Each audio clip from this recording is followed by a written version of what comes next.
Hi, I'm Daryl, And I'm Sherry. and welcome back to another episode of Ditching Default. Welcome to episode 5, where we wrap up Moab with our final 2 adventure points, Deadhorse State Park and Canyonlands National Park. We made one critical mistake, our first one for going to a national park. And is sushi actually good in Moab, Utah? Stay tuned to find out. So whatever road we have to take next, all I need to know is that we'll roll with the punches.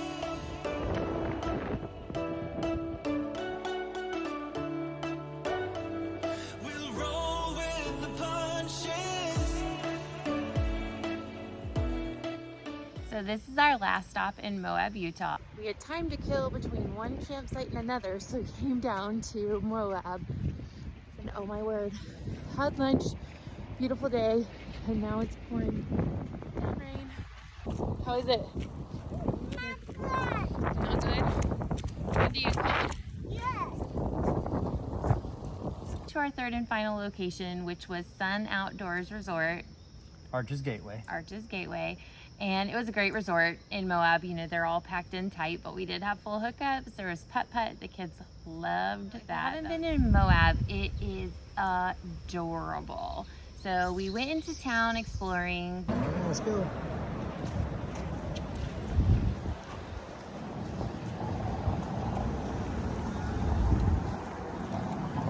What are we doing? We go to the Spoke for a little snack, if we can get in. Burger, shakes, and brews.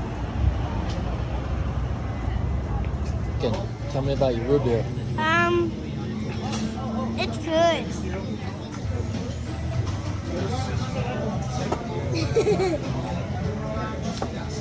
I can see your future.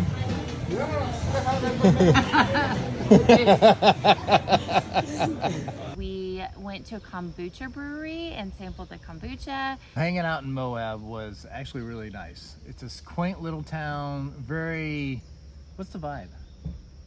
Like, drop out of society and live in Moab. Live your own life. It's hippie.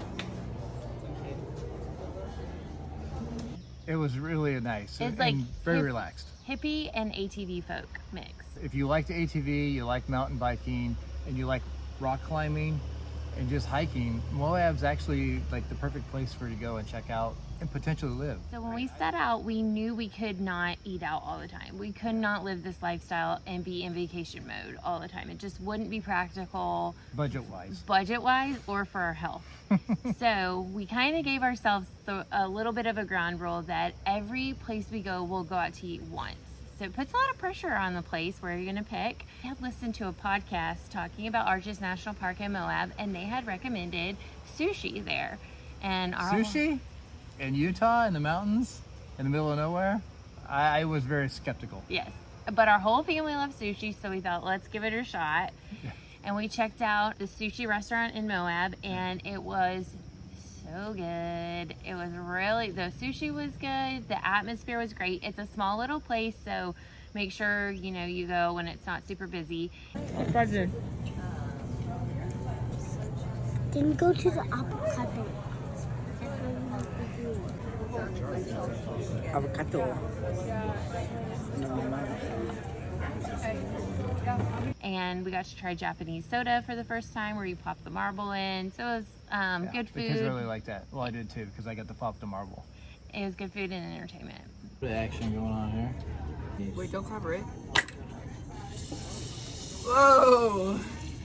Kapow! Wow, there's the marble. The marble's inside. Wait, can I see the marble? I want to see a The marble. marble in there?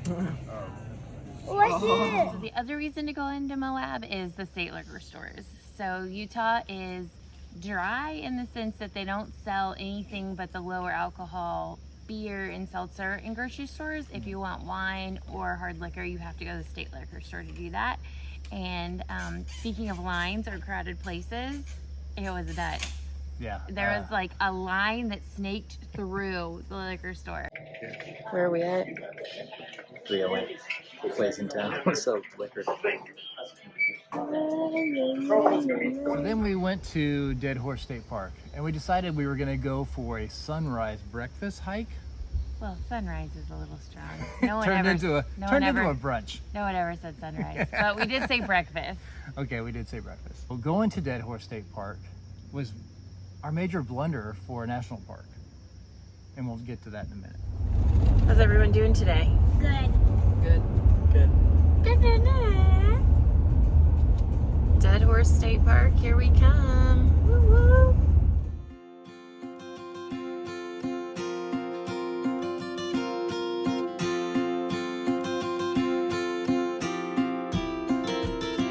Just in case anyone thinks we're ambitious, breakfast at Deadhorse. 9:30 a.m. More like brunch, right?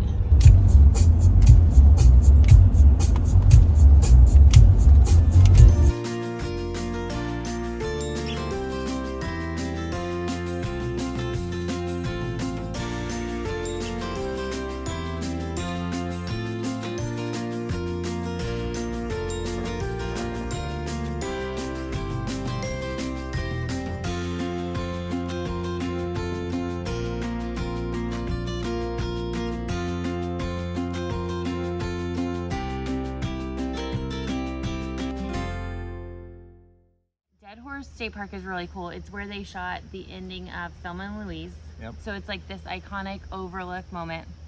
And we were all really curious, Deadhorse State Park, where did that name came from? And according to one legend, around the turn of the century, the point was used as a corral for wild Mustangs roaming the mesa top. Cowboys rounded up these horses, herded them across the narrow neck of land and onto the point. The neck, which is only 30 yards wide, was then fenced off with branches and brush. This created a natural corral surrounded by precipitous cliffs straight down on all sides, affording no escape. One time, for some unknown reason, horses were left corral on the waterless point where they died of thirst within view of the Colorado River 2,000 feet below. Yeah, that was an amazing lesson to learn. Yeah. And then you drive onto the point and they have an area where they kind of put a little makeshift corral to show the fence where they put it across. And then you go onto it and you're like, wow, you can see the Colorado River below. And it's just a straight drop, so there's no way the horses could get down there. So you kind of feel bad for the horses. Kinda. You definitely feel bad for the horses. Yeah, so that was a great little state park that it costs $20 to get in if you're non-resident. You can buy an annual pass or something like that, but it was more expensive than that, so just pay the day rate to get in. Yeah.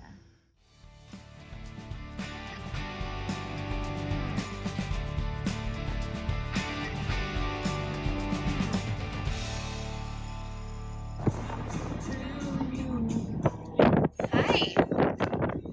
How you doing? Canyonlands, driving into it, it's pretty flat.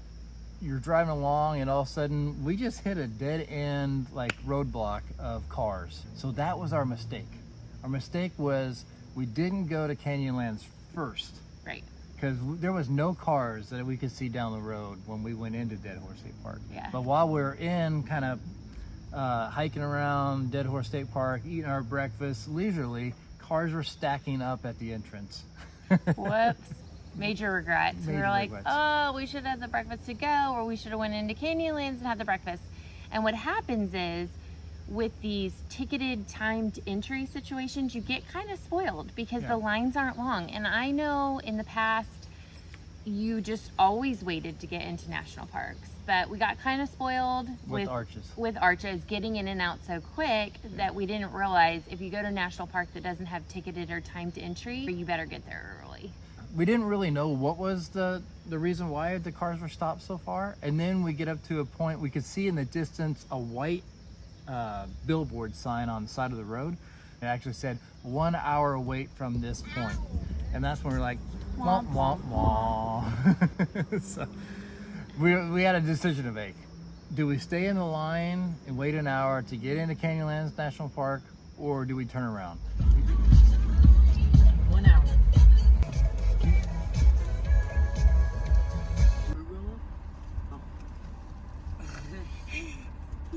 We did see a lot of people getting out of the cars, kind of walking down the road a little bit. and then getting back in the cars and leaving. And that's, you can kind of see the cars kind of peeling off a little bit as we get closer and closer. We thought we were making some pretty good progress, and then we found another sign that says you got 30 minutes from this point. Do what the sign said.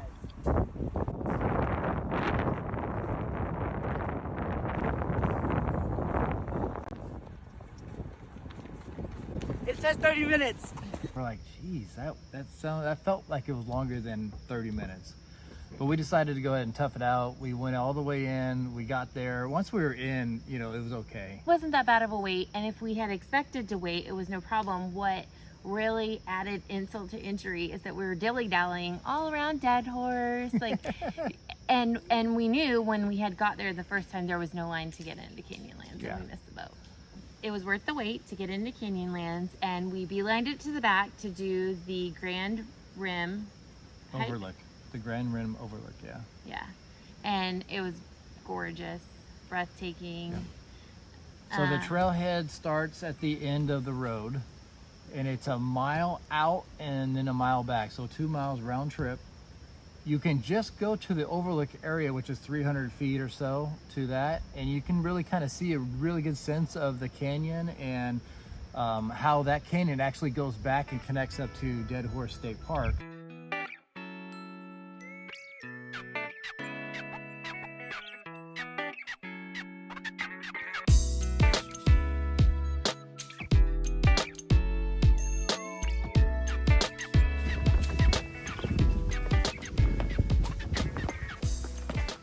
Yeah, What? nice stairs. So hiking along, there's a lot of cliffs and kind of overlook areas that you can kind of go check out. And I really like capturing that. And Sherry actually got up enough courage. Sat on my butt and slid close to the edge. And the kids thought that was so I kind of cool. kind of like hung the tip of my boot over, but I couldn't do it any more than that. And I was like, okay, no further. I was gonna go put my feet over the edge. Yeah. Couldn't do it.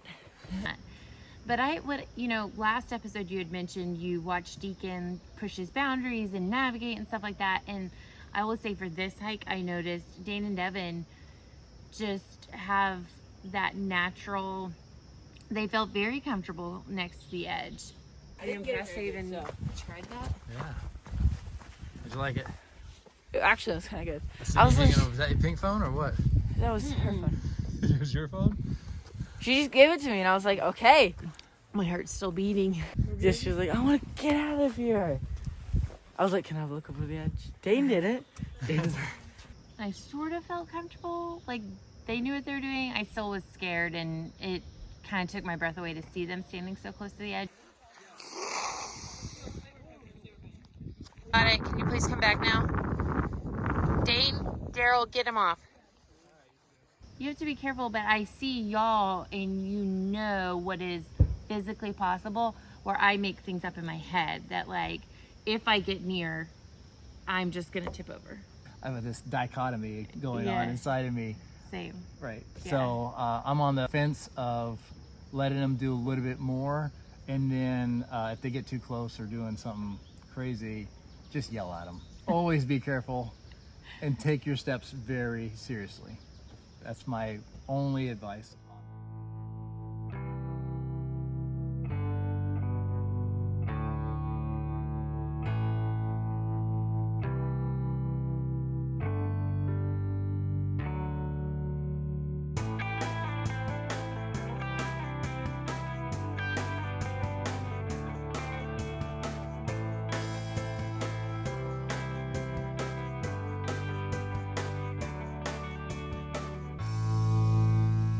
So the hike is totally worth it. I think a lot of people with varying disabilities can do that because it does have stairs that are carved in. It's a very flat kind of hike with a little bit up and downs, but you know, I saw a lot of different people out there. Speaking of different, how many different shoes did we see on the trail? Oh my gosh, you captured the guy barefoot perfect. He was grounding all the way, and he had shoes in his hand, but he didn't have them on, and walking on the trail. If you can do that, kudos to you, but I guess as I get older, my feet get more tender. There's no way I would be able to do that.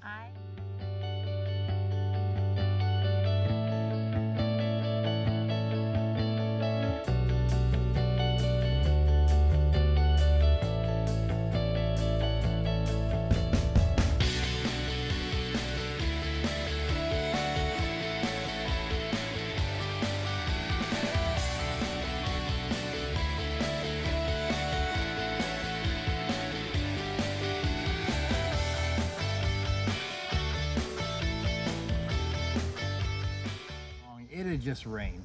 And there was a lot of puddles, very large puddles along there. It's a big water pool, huh? A whole different meaning to splashing in puddles now, huh? And we're learning in the Junior Ranger program along with our kids, because with every national park we do have them do the Junior Ranger program because they really do learn a lot about the ecosystem in it. So one of the things that Deacon talks about is every time we walk by the puddles, he's like, oh, don't step in the puddles, because they're actually living organisms in there and plant life. And they come alive when it rains. It's caught in the boulder rock area. And there's organisms that don't come to life until the puddle fills, and then other organisms eat those organisms. Yeah. And it's like the whole life cycle. The really cool part was once that water evaporates, those living organisms go dormant until the next rain. Yeah. So that's